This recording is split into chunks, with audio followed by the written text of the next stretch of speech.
नमस्कार विद्यार्थी मित्रांनो, मी सुमित चव्हाण तुमचं पुन्हा एकदा स्वागत करतो आपल्या सक्सेस एज करियर अकॅडमीमध्ये, अर्थात आपल्या शिकामध्ये.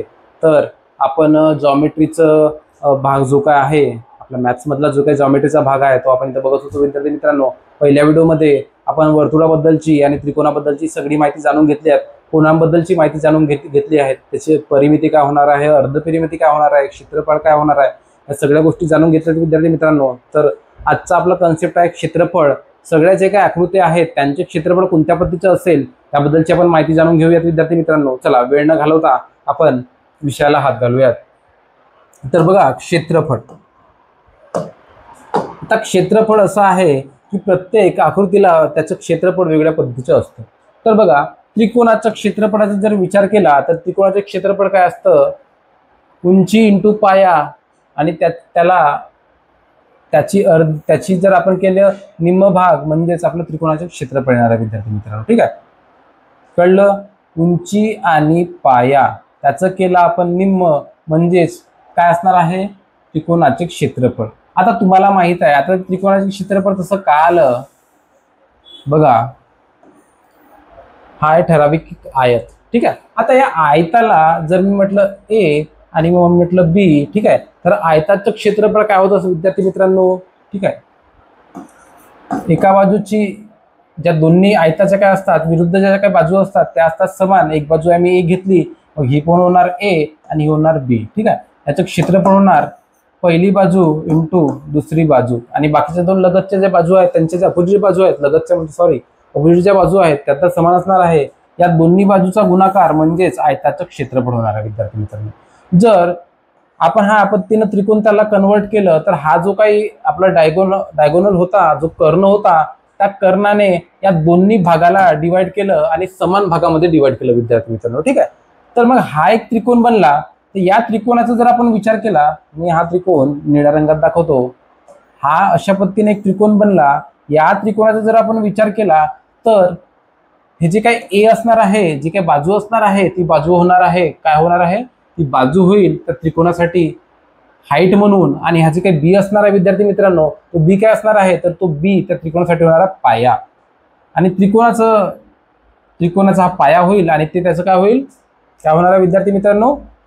तो होणार आहे हाईट. ठीक आहे, म्हणजे उंची आणि हा पाया. आपल्याला माहित होतं की आयताचं जे काही क्षेत्रफळ होतं ए इंटू बी. ठीक आहे, आता ह्या डायगोनलमुळे ते दोन भागामध्ये डिवाइड केलं, मग दोन भागामध्ये डिवाइड केल्यामुळे त्याला आपण दोनने डिवाइड करू आणि जो एक भाग मिळणार आहे, म्हणजे हा जो एक भाग मिळणार आहे त्या पूर्ण क्षेत्रफळाचा, तो क्षेत्रफळ होणार आहे त्रिकोणाचा क्षेत्रफळ. ठीक आहे, म्हणजेच या पद्धतीने ते उत्तर येणार आहे. म्हणजेच आपण याला काय म्हणू शकतो? हाफ इंटू उंची इंटू पाया, म्हणजेच हाफ इंटू ए इंटू बी. ठीक आहे, कळलं? अशा पद्धतीनं आपण त्रिकोणाचे क्षेत्रफळ काढू शकतो विद्यार्थी मित्रांनो. कळलं? मी आयतावरून तुम्हाला काढून दाखवलं त्रिकोणाचं क्षेत्रफळ अशा पद्धतीने होत असतं विद्यार्थी मित्रांनो. ठीक आहे, काय आहे? हाफ इंटू उंची इंटू पाया म्हणजेच आपल्या त्रिकोणाचं क्षेत्रफळ. आता त्रिकोणाचे वेगवेगळे प्रकार तुम्हाला माहित आहेत, समभुज, विषमभुज, समद्विभुज असे त्रिकोणाचे प्रकार आहेत. तर त्यामध्ये समभुज त्रिकोण जो काय आहे त्याचं क्षेत्रफळ काय असणार आहे विद्यार्थी मित्रांनो? त्याचं क्षेत्रफळ म्हणजे असं असणार आहे, तुम्हाला सगळ्यांनाच माहित आहे, समभुज त्रिकोण जो आहे त्याच्या तिन्ही बाजू काय आहेत? समान आहेत. ठीक आहे, तिन्ही बाजू समान असल्या तरी आता ही तर गोष्ट कळली की आपल्याला त्याचा पाया तर मिळतो. त्याचा पाया काय असणार आहे? एक बाजू असणार आहे. आपल्याला त्रिकोणाचं जे काही आपलं सूत्र होतं म्हणजे हाफ इंटू उंची इंटू पाया, त्या क्षेत्रफळाचा जर विचार केला तर आपल्याला एक पाया तर मिळालेला आहे, मात्र आपल्याला त्याला हाईट काढावं लागणार आहे. सगळ्यांना माहित आहे, जर त्याचं जर हाईट मी काढली म्हणजेच त्याला जे काही सेंट्रल अँगल आहे त्याला जर डिवाइड केलं तर बघा तो अँगल दोन भागामध्ये विभाजित होईल, म्हणजे हा 30 डिग्रीचा अँगल होईल. नॉर्मली समभुज त्रिकोणाचे सगळे अँगल हे असतात 60 डिग्रीचे, आणि हा जो राहिलेला अँगल असणार आहे हा काय होणार आहे? 90 डिग्रीचा होणार. का 90 डिग्रीचा होईल? कारण सगळ्या त्रिकोणाच्या कोणांची बेरीज होणार आहे 180 डिग्री. जर हा 30 डिग्री होईल, हा 60 डिग्री होईल, तर हा 90 डिग्री होईल विद्यार्थी मित्रांनो. ठीक आहे, आता बघा तुम्हाला माहित आहे की 60 डिग्रीच्या अपोजिट बाजू आपल्याला काढावं लागणार आहे. तर बघा ट्रायगोनोमेट्रीच्या रूलनुसार त्याचं काय होतं, जी काय बाजू असेल विद्यार्थी मित्रांनो, कोणती बाजू असेल? ही जी हायपोटेनियस होईल, जे मी घेतो इथं ही बाजू एक त्या ट्रायंगलची, ही बाजू म्हणजेच त्या ह्या ठराविक ट्रायंगलसाठी ती होणार आहे, काय होणार आहे, ते होणार आहे हायपोटेनियस. आणि त्या हायपोटेनियसच्या 60 डिग्रीच्या विरुद्धची बाजू होणार आहे हायपोटेनियसच्या √3/2 इंटू बाजू, म्हणजेच हा होईल आपला इथं त्याचा काय होणार आहे विद्यार्थी मित्रांनो, त्याची होणार आहे हाईट. म्हणजे 60 डिग्रीच्या विरुद्ध बाजू काय होणार आहे हायपोटेनियसच्या 3/2, हायपोटेनियस इंटू 3/2, √3/2 इंटू हायपोटेनियस म्हणजेच √3/2 इंटू बाजू. ठीक आहे, अशा पद्धतीनं तो आपल्याला त्याची जी काय असणार आहे त्याची मिळणार आहे आपल्याला हाईट. म्हणजे आता आपल्याला बाजू कळली, हाईट कळली, मग फॉर्म्युल्यामध्ये पुट करून द्यायचं. आता फॉर्म्युला कोणता आहे तुम्हाला सगळ्यांनाच माहित आहे. क्षेत्रफळाचा फॉर्म्युला काय आहे, हाफ इंटू काय विद्यार्थी मित्रांनो, उंची इंटू बाजू. तर काय आहे बाजू, ठीक आहे, √3/2 इंटू बाजू. ठीक आहे, आणि काय होणार आहे विद्यार्थी मित्रांनो, अजून इंटू बाजू येणार आहे. ठीक आहे, बाजू काय येणार आहे कारण आपण एक घेतली आहे त्याचे पाया. ठीक आहे, मग याचा जर विचार केला तर √3/4 इंटू बाजूचा स्क्वेअर. अशा पद्धतीनं आपल्याला समभुज त्रिकोणाचं पण क्षेत्रफळ काढता येईल विद्यार्थी मित्रांनो. ठीक आहे, आता दरवेळेस मी सांगत नाही, इतकं डिटेल मी सांगणार नाही, सगळ्यांना कळलं आहे. ठीक आहे, उंची √3/2 बाजू असणार आहे, परिमिती त्याची असणार आहे, परिमिती तुम्हाला तर काढता येईलच 3 बाजू. ठीक आहे, अशा पद्धतीनं आपण समभुज त्रिकोणाचं क्षेत्रफळ काढू शकतो. आणि नॉर्मल क्षेत्रफळाचं तुम्हाला माहित आहे हाफ इंटू उंची इंटू पाया. ठीक आहे, कळलं. आता काटकोन त्रिकोणाबद्दल आपण जाणून घेऊयात विद्यार्थ्यांना. ठीक आहे, सगळ्यांना माहित आहे क्षेत्रफळ काय आहे, मी आताच काढून दाखवलं आहे. हे उंची असणार आहे, पाया असणार आहे, त्यानुसार आपलं क्षेत्रफळ निघेल.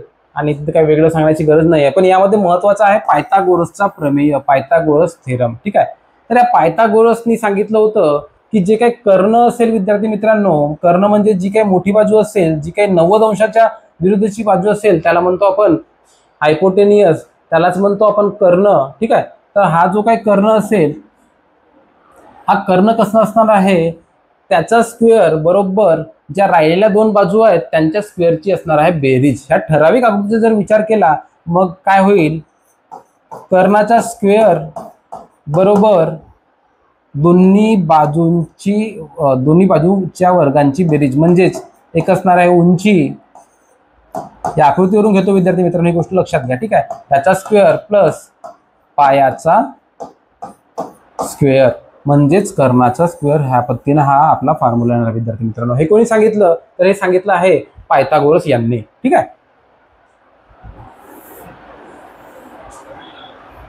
म्हणजेच आपण त्याला असं पण लिहू शकतो, कर्ण किंवा हायपोटेनियस लिहून घेतो बरोबर अंडररूट मध्ये उंची स्क्वेअर प्लस पाया स्क्वेअर. ठीक आहे, कळलं. अशा पद्धतीने पण त्याला आपण लिहू शकतो विद्यार्थी मित्रांनो. ठीक आहे, कळलं सगळ्यांना. आता या पायथागोरसच्या थेरमनुसार आणि या बाजूंच्या सगळ्या आपल्या या थेरमनुसार आणि बाजूची जी काही मापन आहे त्याच्यावरून काढल्यावर आपल्याला एक गोष्ट कळते की या ठराविक गोष्टीपासून एक ठराविक एक ट्रिपलेटची एक फॉर्म्युला निघतो विद्यार्थी मित्रांनो. सर्व एक ट्रिपलेटचे क्रम निघतो.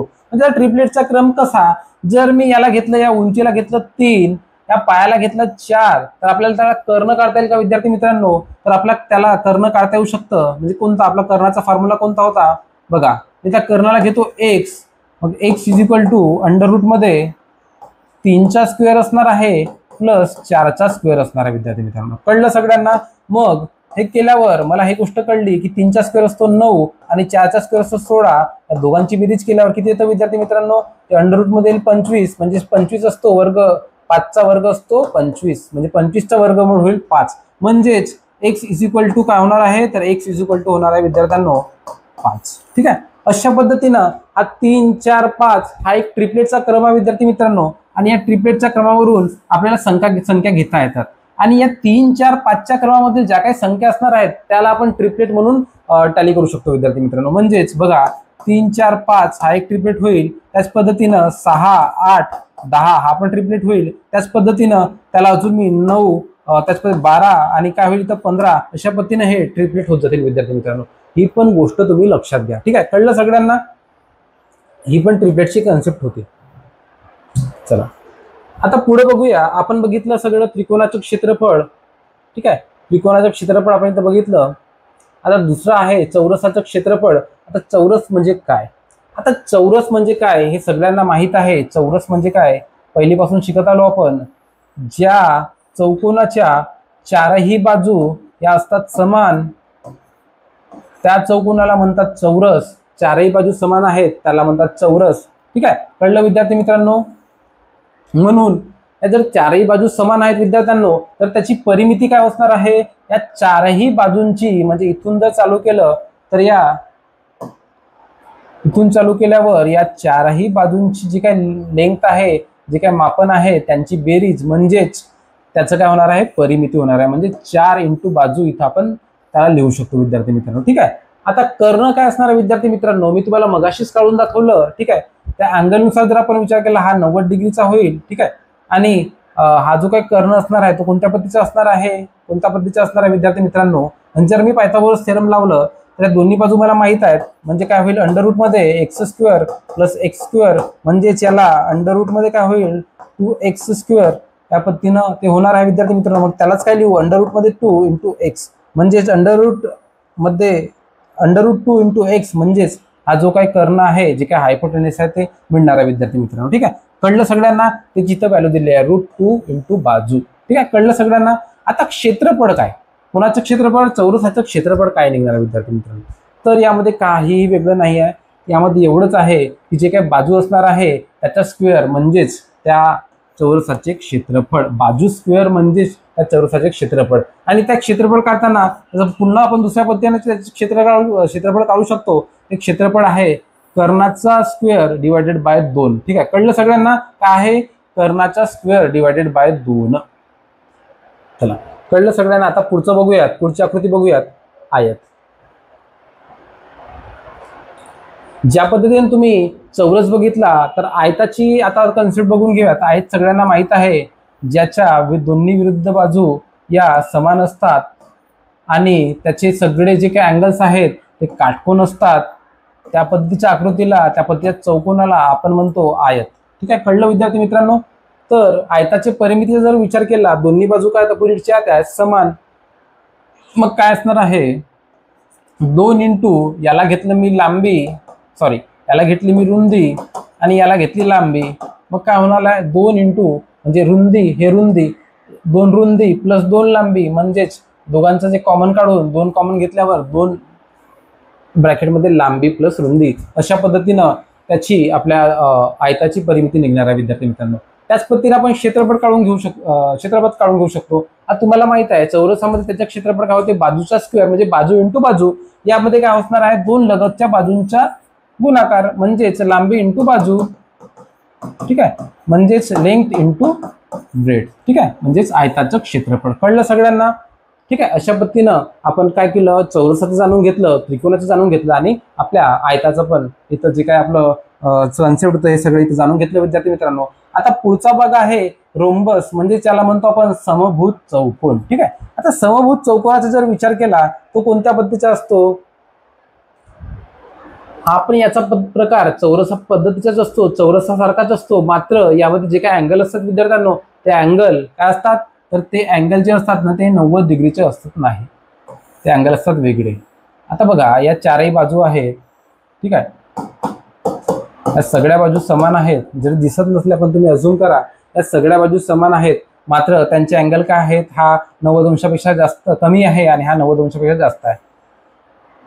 तर याचा जर विचार केला, या रोम्बसचा जर विचार केला विद्यार्थी मित्रांनो, तर याचे जे काही सगळे जे काही डायगोनल्स असतात ते दोन्ही डायगोनल एकमेकांना समान भागामध्ये डिवाइड करत असतात विद्यार्थी मित्रांनो. ठीक आहे, समान भागामध्ये काय करत असतात? तर ते डिवाइड करत असतात.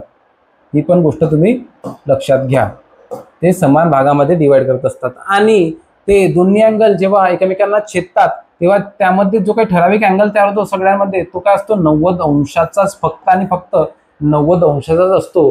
ही पण गोष्ट लक्षात घ्या. कोणामध्ये? समभुज चौकोन म्हणजेच आपल्या रोम्बसमध्ये. ही गोष्ट लक्षात घ्या. तर याचं क्षेत्रफळ कसं काढायचं? तर याच्या क्षेत्रफळाचा जर विचार केला, परिमिती कोणत्या पद्धतीने निघेल? या सगळ्यांची जी काही बाजू असते, म्हणजे रोम्बसची जी काही बाजू असते ती असते समान, त्यामुळे त्याचे बाजू इंटू 4 म्हणजे आपली परिमिती निघेल, आणि क्षेत्रफळाचा जर विचार केला तर क्षेत्रफळ अशा पद्धतीने निघतं, हाफ इंटू पहिला डायगोनल इंटू दुसरा डायगोनल. ठीक आहे, कळलं? अशा पद्धतीनं आपण त्याचं क्षेत्रफळ काढू शकतो रोम्बसचं. ठीक आहे, कळलं? ठीक आहे सगळ्यांना? ठीक आहे, चला पुढचा प्रकार बघूयात. समांतरभुज चौकोन, म्हणजेच याला म्हणतो आपण पॅरालेलोग्राम. ठीक आहे, पॅरालेलोग्राम. आता पॅरालेलोग्राम म्हणजे काय? ज्या पद्धतीने आपण चौरसाबद्दल चौरसाची कन्सेप्ट रोम्बस मध्ये लावली होती, फक्त त्याचा कोन जो होता 90 डिग्रीचा, तो कोन आपल्या रोम्बस मध्ये दिसला नाही. त्याच पद्धतीनं ज्या पद्धतीनं आयत होतं, ज्याच्या दोन्ही अपोजिट बाजू या समान होत्या, त्या अपोजिट बाजू पॅरलल होत्या, त्या दोन्ही बाजू इथं समान असतात, मात्र यांचा पण कोन जो असतो तो 90 अंशाचा असत नाही. त्यामुळे आयत आणि आपल्या पॅरालेलोग्राम मध्ये हा डिफरन्स असतो. याचे जे काही कोन असतात ना विद्यार्थी मित्रांनो, ते 90 अंशाचे असत नाही. ठीक आहे, मात्र त्याच्या अपोजिट ज्या बाजू असतात त्याच समान. ठीक आहे, कळलं? चला, तर याचा जर विचार केला तर याचं काय क्षेत्रफळ, याचं क्षेत्रफळ आहे याची हाईट इंटू याची काय असणार आहे ब्रेड, हा क्षेत्रफळ असणार आहे विद्यार्थी मित्रांनो. ठीक आहे, आपण त्याची हाईट काढू शकतो आणि त्याच्या पायावरून त्याच्या ब्रेडवरून त्याचं क्षेत्रफळ काढू शकतो. ठीक आहे, पाया आणि उंची. ठीक आहे, आता परिमिती काय होणार असणार आहे विद्यार्थी मित्रांनो, याची परिमिती आपल्या आयताप्रमाणेच असणार आहे विद्यार्थी मित्रांनो, ही पण गोष्ट तुम्ही लक्षात घ्या. ठीक आहे, आता पुढचा आहे ट्रॅपेझियम. ट्रॅपेझियमचा जर विचार केला विद्यार्थी मित्रांनो, तर ट्रॅपेझियमची आकृती कोणत्या पद्धतीची असते बघा. याच्या दोन ज्या बाजू आहेत ना विद्यार्थी मित्रांनो, या दोन बाजू असतात समान, आणि या बाकी राहिलेल्या दोन बाजू असतात त्या असतात विषम. मात्र ह्या जरी राहिलेल्या दोन बाजू विषम असल्या, मात्र त्या असतात एकमेकांना काय असतात, तर त्या असतात एकमेकांना पॅरेलल. ठीक आहे, ही गोष्ट तुम्ही लक्षात घ्या. आणि ह्या दोन बाजू आहेत त्या समान, म्हणजे ह्या दोन बाजू समान आहेत, आणि ह्या राहिलेल्या दोन विषम ज्या त्यांचे जे काही मापन आहे ते वेगवेगळं आहे, त्या मात्र त्या एकमेकांना काय आहेत, तर त्या एकमेकांना आहेत पॅरेलल. आता पॅरेलल म्हणजे काय, तुम्हाला मी मागे सांगितलं की जेव्हा दोन्ही रेषा एकमेक सारख्या दिशेने जात असतील आणि त्या कधीही एकमेकांना छेदत नसतील, त्या रेषांना पॅरेलल रेषा असं म्हटलं जाते. चला, तर याचं क्षेत्रफळ काय असणार आहे? याचं क्षेत्रफळ अशा पद्धतीने येईल बघा. आता ए आणि बी म्हणजे ज्या काही दोन बाजू आहेत, ठीक आहे, अगोदर परिमितीबद्दल बघून घेऊयात. परिमिती म्हणजे काय, सगळ्या बाजूंची आपली बेरीज. मग काय, ए बी सी आणि डी या सगळ्या बाजूंची बेरीज म्हणजेच काय असणार आहे, परिमिती असणार आहे विद्यार्थी मित्रांनो. आता क्षेत्रफळ काय असेल विद्यार्थी मित्रांनो याचं? आता याचं क्षेत्रफळ असणार आहे, ज्या दोन विषम बाजू होत्या त्या विषम बाजूमधील लहान बाजू प्लस एक त्या दोन समान बाजू होत्या त्यातली एक बाजू, या दोघांची बेरीज, आणि त्याला आपण करू हाईटने त्याचं करू मल्टिप्लिकेशन, त्याला करू गुणाकार, आणि त्याला करू अर्ध, म्हणजे त्याचं क्षेत्रफळ निघालं. म्हणजेच हाफ इंटू जी लहान बाजू होती ती ए, त्याची बेरीज कोणासोबत असणार आहे, कोणासोबत असणार आहे, ज्या दोन बाजू समान आहेत त्याच्यासोबत, आणि त्याचं गुणाकार असणार आहे हाईट सोबत. अशा पद्धतीनं आपण आपल्या समलंब चौकोन म्हणजेच आपल्या ट्रॅपेझियमचं आपण इथं काय काढलं, क्षेत्रफळ काढलं विद्यार्थी मित्रांनो. ठीक आहे, कळलं तुम्हाला सगळ्यांना क्षेत्रफळ कसं आहे, काय आहे ते? ठीक आहे, हे जे काय फॉर्म्युला ते लक्षात ठेवा तुम्ही. आता घनफळ. आता घनाचा जर विचार केला विद्यार्थी मित्रांनो, घन म्हणजे काय, ज्याच्या सगळ्या बाजू समान असतात त्याला घन म्हणतात. म्हणजे चौरस जे आहेत ते चौरसापासूनच घन तयार होतो. चौरस आपण त्याचे पृष्ठ तयार केले, चौरसाचे 6 पृष्ठ जर आपण तयार करून सगळ्यांना जोडू तेव्हा काय होणार, त्याचं घन तयार होईल विद्यार्थी मित्रांनो. ठीक आहे, म्हणजे बघा तुम्ही जे काही अमेझॉनवरून किंवा फ्लिपकार्टवरून जे काही पार्सल बोलवता आणि चौकोनाकृती एकदम प्रॉपर एकदम चौरसाकृती जर तो पार्सल असेल आणि तो पूर्ण जो काही शेप असेल विद्यार्थी मित्रांनो, म्हणजे मी आता शेप काढून दाखवतो इथं बघ. ठीक आहे, आता हा जो काही शेप आहे हा असणार आहे आपल्या क्यूबचा, म्हणजेच आपल्या घनाचा शेप असणार आहे विद्यार्थी मित्रांनो. यामध्ये बघा हा एक पृष्ठभाग, तो मागचा पृष्ठभाग, वरचा पृष्ठभाग, खालचा पृष्ठभाग, आणि हे दोन्ही जे काय आहेत बाजूचे पृष्ठभाग, हे काय असणार आहेत, हे चौरसाकृती असणार आहेत विद्यार्थी मित्रांनो. म्हणजेच ही पण लेंथ समान, ही पण लेंथ समान, ही पण, ह्या सगळ्यांची जी काही बाजूची जी काही लेंथ असणार, बाजू असणार आहे त्याची जी काही लेंथ असणार आहे विद्यार्थी मित्रांनो ती असणार आहे समान. ठीक आहे, म्हणजेच आपलं जे काही घनफळ असणार आहे विद्यार्थी मित्रांनो, क्षेत्रफळ काय होतं, बाजूचा स्क्वेअर. ठीक आहे, मग यामध्ये घनाचा क्षेत्रफळ काय होणार, बाजूचा क्यूब, म्हणजेच त्याचं असणार आहे घनफळ. ही पण गोष्ट लक्षात ठेवा. ठीक आहे, याला धारकता वगैरे म्हणतात, ते आपण बघूयात नंतर, ते कळलेच आपल्याला. आता पृष्ठफळ म्हणजे काय, घनाचं पृष्ठफळ म्हणजे तुम्हाला सांगितलं मी 6 चौरसाचे जे काही क्षेत्रफळाचे जे काही चौरस आहे ते 6 जे काही चौरस आहेत त्यांना आपण जोडलं आणि त्यापासून एक आकृती तयार केली, त्याला म्हणतो आपण घन. आणि त्या घनाचं जे काय पृष्ठफळ असणार आहे ते काय असणार आहे, त्या 6 चौरसांचं क्षेत्रफळ म्हणजेच त्या पृष्ठभागाचं पृष्ठफळ, म्हणजेच 6 इंटू एका चौरसाचं क्षेत्रफळ. अशा पद्धतीने आपण पृष्ठफळ काढू शकतो. ठीक आहे, कळलं सगळ्यांना. घनाचं घनफळ किती असणार आहे, बाजूचा क्यूब, आणि पृष्ठफळ काय असणार आहे 6 इंटू आपल्या बाजूचा स्क्वेअर. ठीक आहे, कळलं सगळ्यांना. चला आता पुढचं आहे विद्यार्थी मित्रांनो, ज्याला म्हणतात क्युबॉइड, त्यालाच म्हणतात इष्टिका चिती. आता इष्टिका चिती म्हणजे काय, आपण ज्या पद्धतीनं क्यूब बघितलं ज्याच्या सगळ्या बाजू होत्या समान, मात्र या ठराविक भागामध्ये आपण जर विचार केलं तर बघा याचं जे काही बाजू असते विद्यार्थी मित्रांनो, सगळ्या बाजू या वेगवेगळ्या असतात. सगळ्या बाजू काय असतात, वेगवेगळ्या असतात. तर बघा यामध्ये दाखवल्याप्रमाणे मात्र ज्या काही बाजू आहेत त्यांच्या ज्या काही अपोजिट बाजू आहेत, म्हणजे जसं एच आहे तर इथं पण एच येईल, हा वर एल आहे तर हे पण येईल, खाली पण एल येणारा विद्यार्थी मित्रांनो, आणि हे काय जे ब्रीथ आहे ही ब्रीथ येणारा विद्यार्थी मित्रांनो, म्हणजे अपोजिट ज्या बाजू आहेत त्या समान असणार आहेत. ह्या गोष्ट लक्षात घ्या तुम्ही. ठीक आहे, या पद्धतीनं असतं आपलं तयार इष्टिका चिती, आणि ही आकृती त्या पद्धतीची तयार होत असते. याचं घनफळ काय असणार आहे, याचं घनफळ अशा पद्धतीने length into breadth into height. ठीक आहे, म्हणजे ही लेंथ, ही हाईट आणि ती ब्रीथ अशा पद्धतीने. ठीक आहे, ही रुंदी, ही काय असणार आहे लांबी, आणि ही हाईट म्हणजेच हे उंची. अशा पद्धतीने त्याचं घनफळ निघणार आहे. कोणाचं, इष्टिका चितीचं. आता त्याचं पृष्ठफळ कसं निघणार आहे विद्यार्थी मित्रांनो, आता पृष्ठफळ कसं निघेल बघा. आता प्रत्येक पृष्ठासाठी वेगवेगळं असणार आहे. आता आम्ही हा पृष्ठ घेतला, या लाल रंगामध्ये असणारा हा जो काही पृष्ठ होता हा पृष्ठ घेतला, याबद्दलचा जर तुम्ही विचार केला तर बघा यामध्ये हाईट आहे आणि हे एल आहे, म्हणजे एच इंटू एल, म्हणजे ह्या ठराविक लाल रंगाने रंगवलेल्या पृष्ठाचं काय होईल ते एरिया होणार आहे, आणि म्हणजेच काय होणार आहे क्षेत्रफळ होणार विद्यार्थी मित्रांनो. म्हणजे मी लिहितो एच इंटू एल. ठीक आहे, प्लस एक आता पृष्ठभाग झाला. आता दुसरा पृष्ठभाग घेऊ. हा निळ्या रंगात जो काही पृष्ठभाग दिसतो आपल्याला,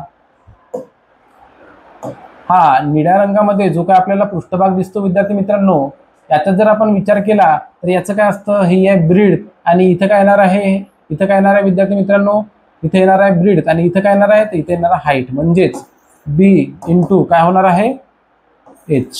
अशा पद्धतीनं दुसऱ्या पृष्ठभागाचं मिळालं. आता तिसरा पृष्ठभाग घेतला विद्यार्थी मित्रांनो, हा खालचा. मी हा खालच्या पृष्ठभागाबद्दल जर विचार केला, हिरव्या रंगात दाखवतो, हा जो काही खालचा पृष्ठभाग आहे विद्यार्थ्यांनो, याचा जर विचार केला तर बघा इथं ब्रेड लागतं, आणि ही समोरची काय आहे लेंथ, म्हणजे ब्रेड इंटू लेंथ त्यांचा गुणाकार, म्हणजेच हा खालचा पृष्ठभाग. बघा आता जे काही पृष्ठभाग मी घेतले, म्हणजे ज्या पद्धतीने मी निळ्या रंगाचा रंगवला होता त्याच पद्धतीचा पृष्ठभाग समान त्याच्या अपोजिट बाजूचा असणार आहे.